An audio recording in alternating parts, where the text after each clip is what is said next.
Welcome to Reading Smoke. Today's presentation is intended to be a brief overview of Dave Dotson's curriculum.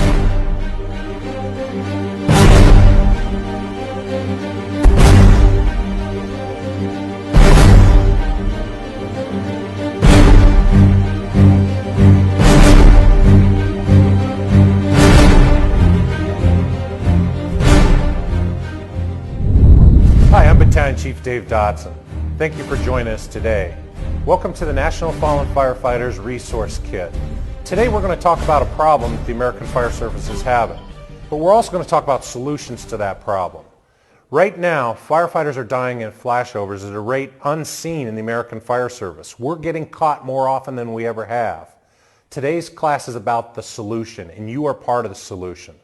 We're going to talk about something called Reading Smoke today. You may have heard about the curriculum, but Reading Smoke is a way for you to get it quicker, right? How fast can you figure out what a fire is about to do before you commit to an environment? We hope you find something useful. Let's talk a little bit more about the concept of reading smoke. This problem has been set basically because some of the very things my generation has taught you on how to predict flashover are ending up being reactive. Things like heat that pushes you to the floor, rollover above your head, floor level fuels are starting to off-gas. Well, those warning signs are only apparent if you're in the environment. And at that stage, it becomes a firefighter emergency. What we have to do is rethink the way we are predicting flashovers in buildings.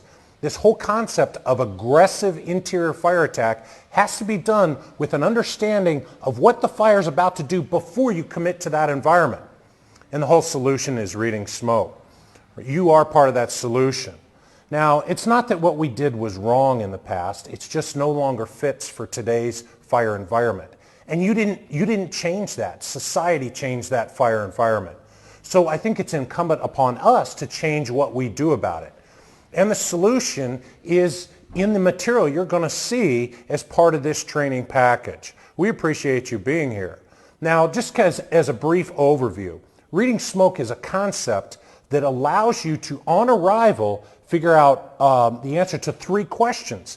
And the questions are actually pretty simple, right? Specifically, where's the fire? What's that fire going to do in terms of size and intensity? And what is it going to do next? And if you can answer those questions, where's the fire, how big is the fire, and what's it going to do next, you'll be able to predict the fire, forecast fire behavior before we commit our people to it. And that's actually the essence of being intellectually aggressive versus arbitrarily aggressive.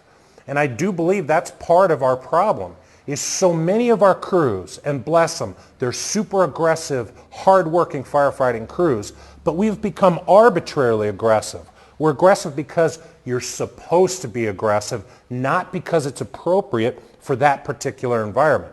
We have to understand our environment and make the best choices before we commit. And reading smoke is one of our solutions to that. We said society has changed the fire. What has really changed? Well, we've measured this. We know what has changed. And we are dealing with a synthetic society and so many products that can burn at a hotter rate than ever before.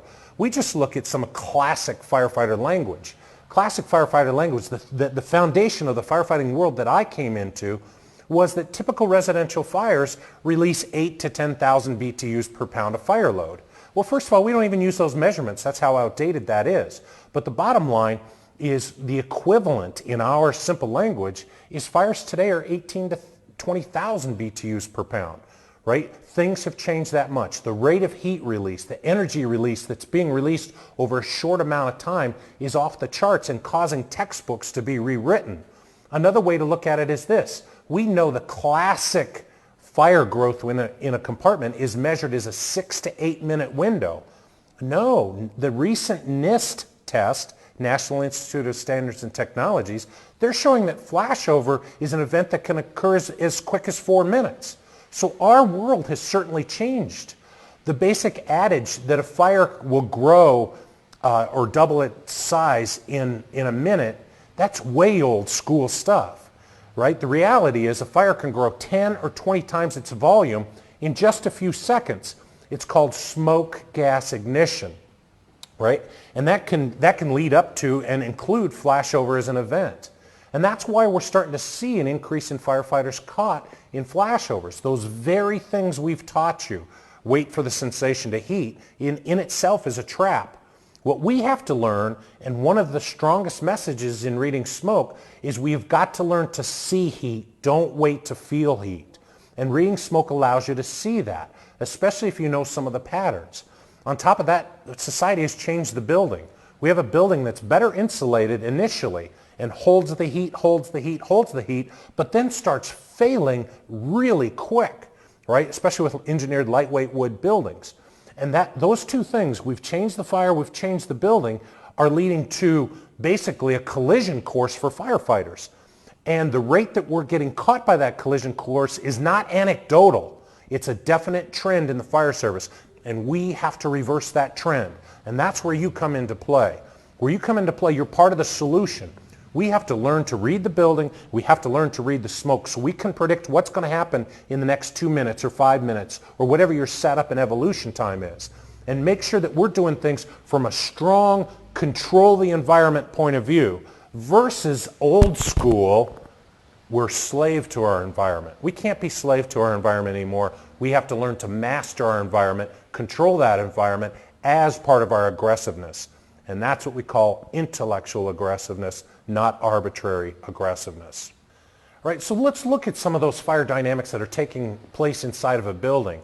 Not only has the time temperature curve been compressed, we have a higher heat release rate, which means things are happening quicker, but the temperatures, oh my gosh, the temperatures are off the charts, right? We typically thought of ceiling temperatures in a growth stage fire going from 800 to 1,000 and maybe flash over right around 1,100 degrees, and then the temperature would start tailing off as fuels were used up in a room.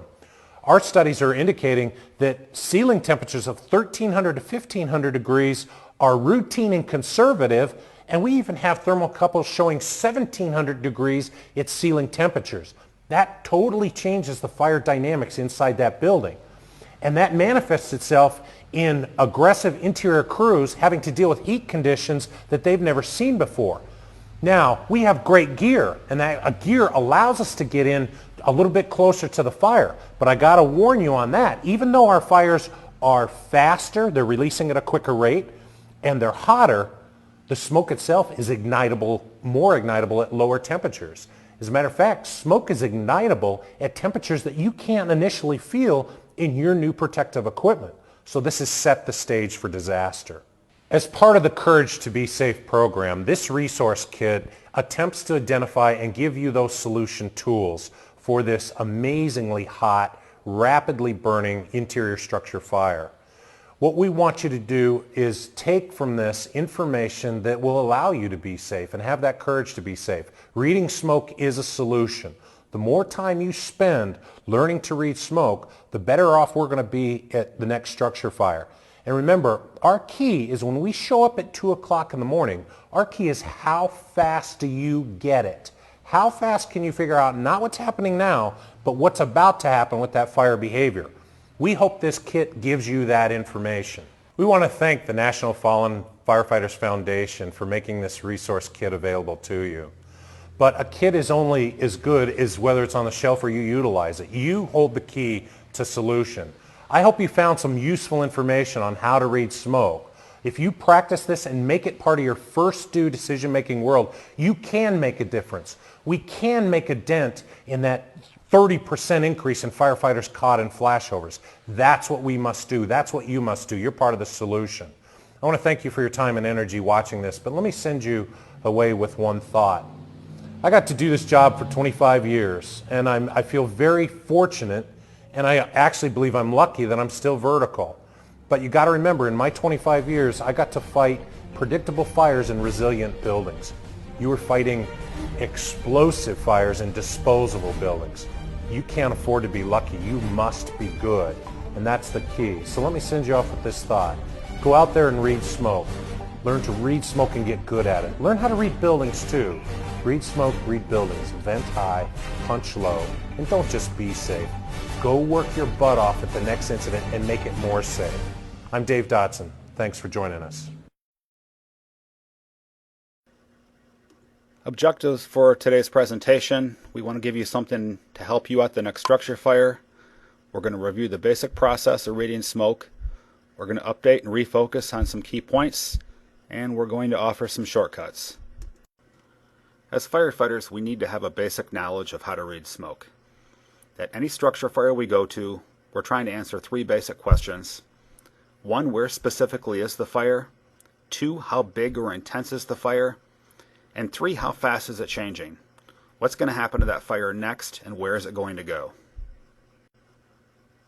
The science behind the basic process. 3 concepts help you read smoke. 1, understand that smoke is fuel. Number 2, we're not dealing with the ordinary combustibles of the past.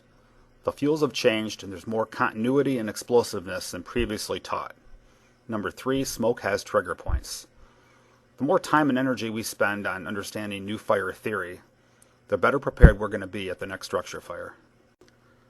70% of smoke is particulate consisting of black soot, white ash, fibers, dust, and pulp. Think about this.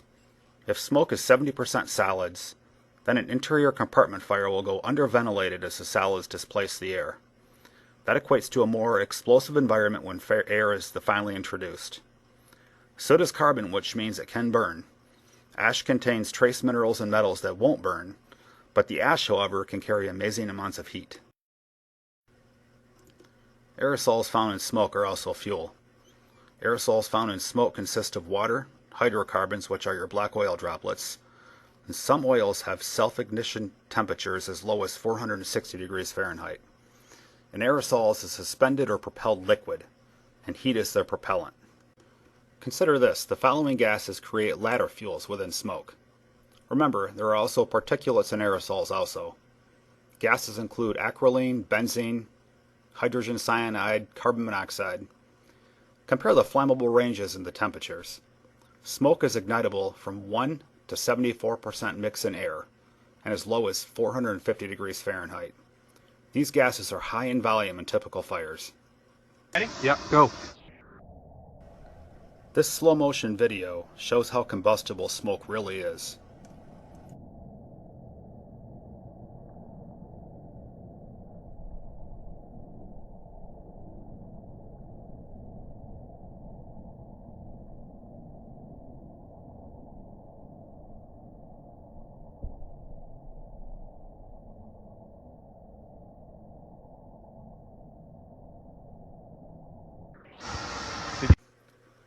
The thermal protective performance of your gear will mask heat initially.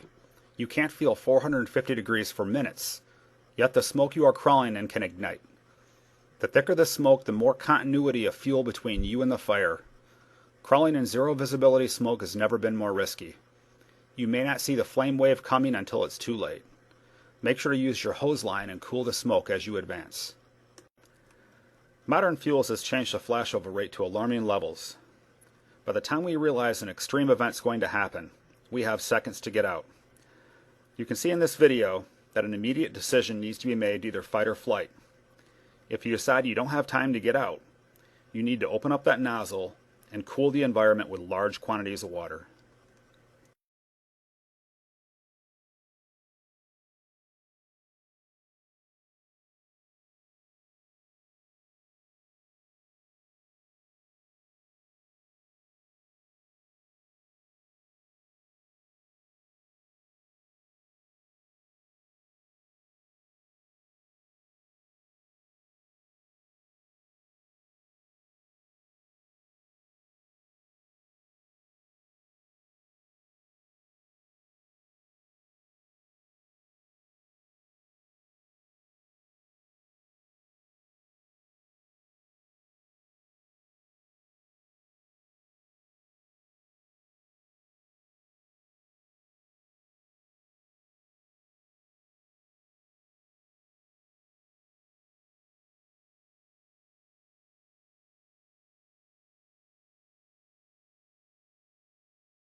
Modern fuels have changed. Now we have more synthetics, Objects have lower density and more mass. They have more of a high surface to mass ratio, and all of this adds up to more smoke in the environment. The big change started in the 90s and has become continually worse. Triggers for smoke ignition. It takes the right temperature and the right mixture. Remember the ladder fuels we talked about earlier? Acrolein, benzene, hydrogen cyanide, and carbon monoxide? Well, that right ignition temperature can be as low as 450 degrees Fahrenheit, and that right mixture can be anywhere between 1% and 74% in air. It does not take a lot for that smoke to ignite. Temperature triggers. The fire point of a fuel is the lowest temperature at which the vapor of that fuel will continue to burn for at least 5 seconds after ignition by an open flame. At the flash point, which is a lower temperature, a substance will ignite briefly, but vapor might not be produced at a rate to sustain the fire. Ignition temperature is the lowest temperature at which a substance spontaneously ignites in a normal atmosphere without the external source of ignition, such as a flame or spark. A flashover occurs once smoke reaches its ignition temperature. Mixture triggers. On the top we have too rich, bottom left too lean, bottom right just the right mixture. It seems that too rich seems to be the situation in most building fires. Remember, we want to limit the amount of oxygen that's introduced to the building. Door control is very important. Other prerequisites to reading smoke. We must be able to determine the rate of change. Is the situation getting better or worse in seconds or minutes? We call it the box or the building. Is the box still absorbing heat? Or do we have laminar or turbulent flow?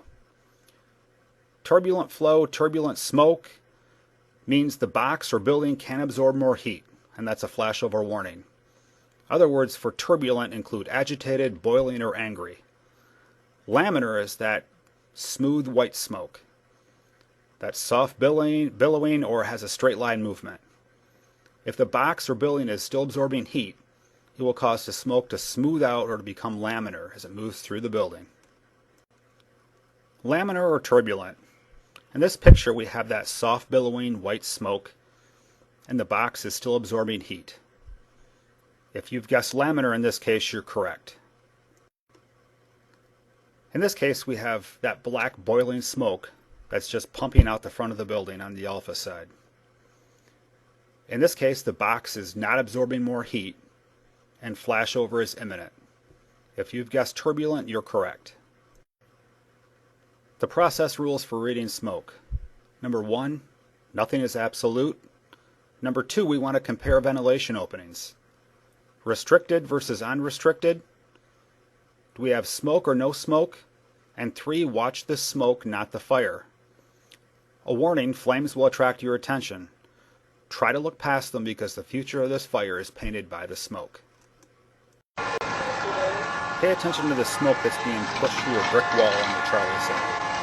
Think of the pressure that's there inside the building to cause that smoke to push through that brick. We obviously have a large volume of fire in close proximity to that wall. On the alpha side, try to predict what's going to happen next as the smoke changes in velocity and density. Try to predict when the smoke will ignite.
didn't think it was going to do that.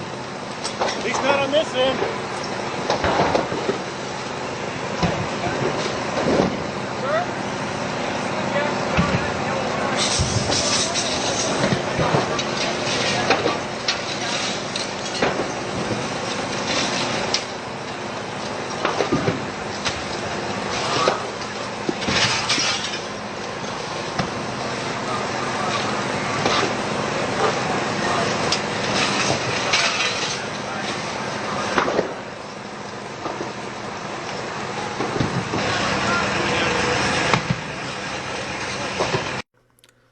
Don't forget turbulent versus laminar. Turbulent is that angry, fast-moving black smoke. Turbulent smoke usually means that flashover is imminent. Laminar smoke is that soft, billowing, white, smooth smoke. In the case of laminar smoke, the box is still absorbing heat and we have time. We want to make sure we're measuring the rate of change by doing constant 360s. Is the smoke starting to push with more velocity? Is the color starting to get darker? Because remember, smoke is fuel. 3-step process for reading smoke. 1. Inventory and compare smoke attributes: volume, velocity, density, and color. 2. Factor in influences that change the meaning of volume, velocity, density, and color. 3. Answer the questions: where's the fire location? What is the size of the fire? And what will it do next? Is the fire going to get better or worse in seconds or minutes? Pay attention to the smoke as it starts to get darker in color and moves with more velocity. Where is the fire in the house going to travel? Remember, think of the smoke as fuel.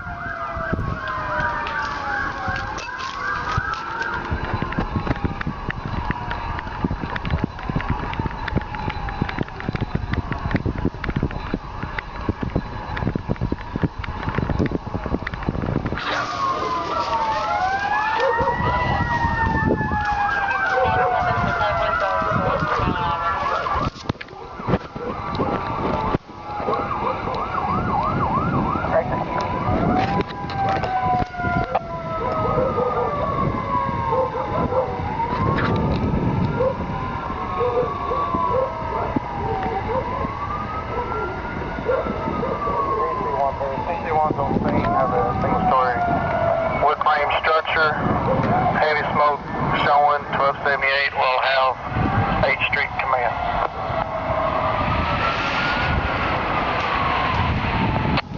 Nice. Racing.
Inventory and compare the key attributes of smoke. We're evaluating volume, velocity and pressure, density and color. This is easy to say because firefighters use light and heavy to describe smoke. So it takes a bit of practice to evaluate what you're looking at. Instead of saying engine 1 is on the scene, we have heavy smoke showing, say engine 1 is on the scene of a residential 2-story wood frame structure. We have black turbulent smoke pushing from the 2nd-story windows on the delta side. This paints more of a picture to incoming personnel on what they're going to encounter. The volume of smoke. It gives us an impression. It establishes relativity to the box. Remember, a small volume of smoke from a very large box is significant. Volume is a source of pressure or velocity. Volume of smoke tells us very little about a fire. It merely sets an impression. If we have white laminar smoke showing from lows, what kind of fire do we have? Is it big or small? Remember that the volume of smoke is relative to the box or the size of the building. In this case, the box is 93,000 square feet with a 20-foot high ceiling. The box would need to be very full of smoke before it's pressurized enough to be pushed through restricted openings. At this point, we'd be dealing with a big rockin' fire. Velocity or pressure. Volume pushed smoke will immediately slow down when it leaves the building. Heat pushed will keep its speed. To find the fire location, compare like-sized openings. Wherever you see the fastest, longest duration velocity is closer to the fire. Be careful here though. The size of the opening ultimately determines how fast the smoke can leave. A good rule of thumb, look for the fastest smoke from the most restrictive opening. That's probably where the seat of the fire is. Density is the most important factor. Density can tell you the future. In terms of density, think of the continuity of fuel. The thicker the smoke, the more likely you are to have a spread event, and the more dangerous and intense that event will be. Color will tell us the stage of heating. And color should complement velocity so we can find the location of the fire. We're usually going to find brown smoke when unfinished wood is being heated. Remember, color of smoke can be filtered through distance or through resistance. Velocity trumps color because smoke can be filtered over distance or through cracks.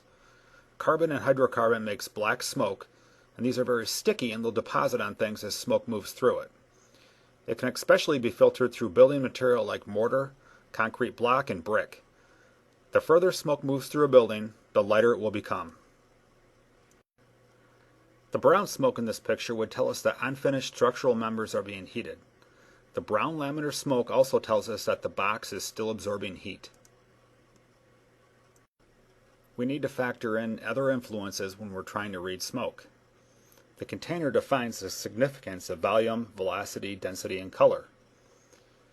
Smoke that is low volume, slow velocity, thin and white sounds like a small fire. This is only true if the box is small. The same attributes from more than one location of a very large box can mean a huge fire. Weather impacts smoke also. Wind can alter the attributes. Humidity creates smoke movement resistance. Air temperature impacts smoke speed. As a rule, cold, humid air will cause smoke to fall quickly and stay together. Conversely, hot, dry air will cause smoke to rise and disperse easily. On the scene of any working fire, we want to try to answer these questions. Where's the fire? How big or intense is the fire? How fast is it changing? Remember, is it getting better or worse in seconds or minutes? This fire changes in seconds. The dense black smoke doesn't appear to be moving with much velocity. This can be very deceiving.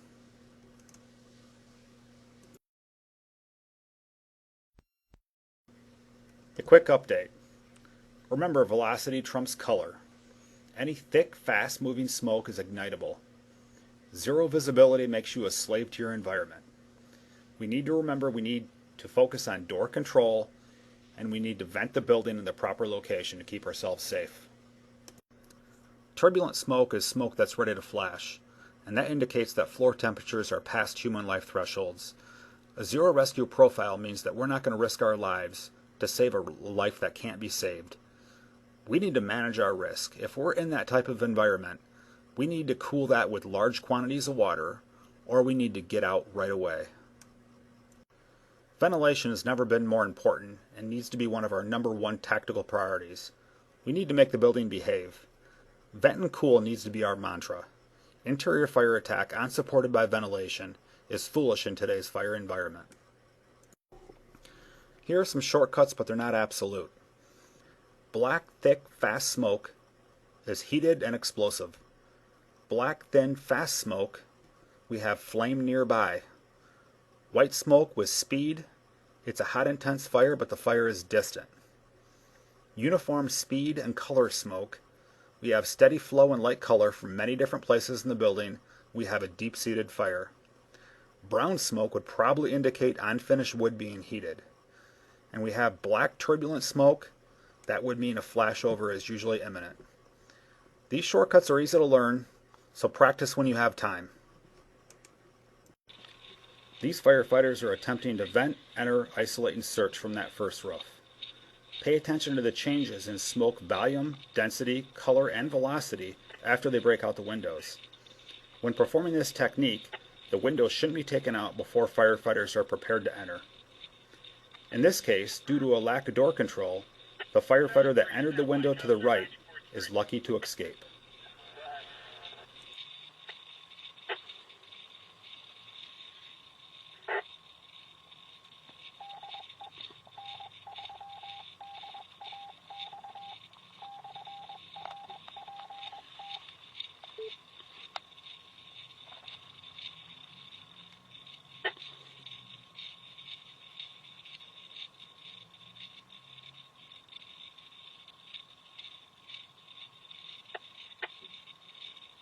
Pastor 14-3. Down at 161. Alright, I can't copy your portable 14.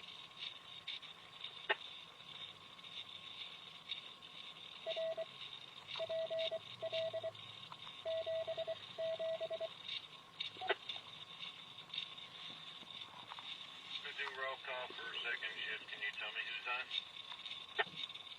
Dash 21. Okay, thanks a lot. 2-5.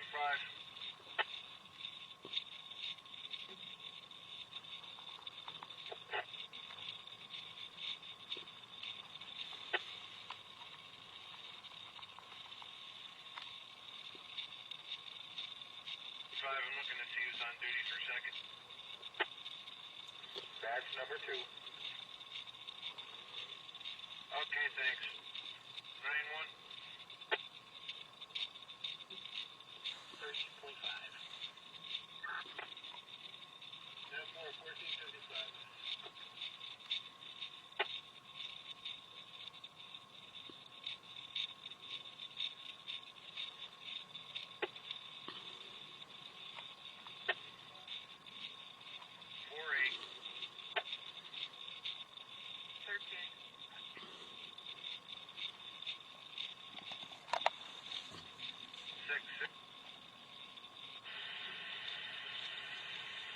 So let's see if Mark's around on Simplex here. And there you are. You never know.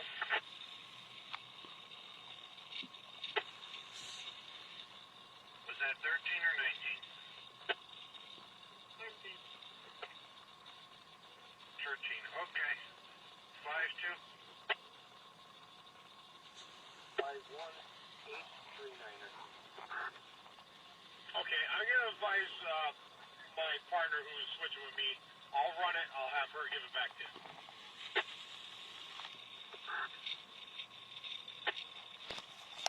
Look, I talked to him yesterday. Told him that you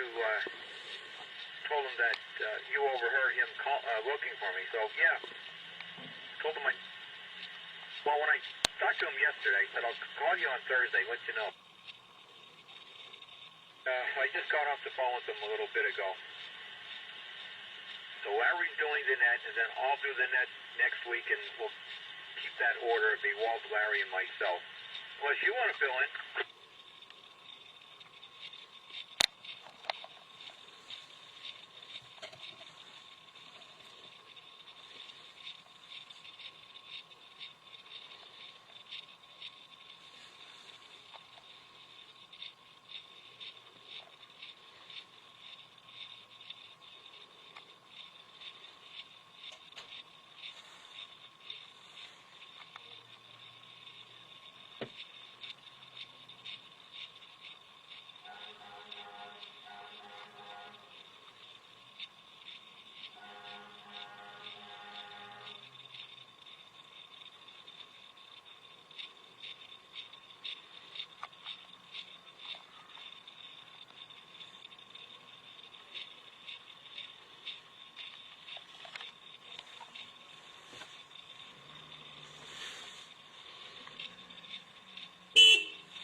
Thank you for taking the time to view this presentation.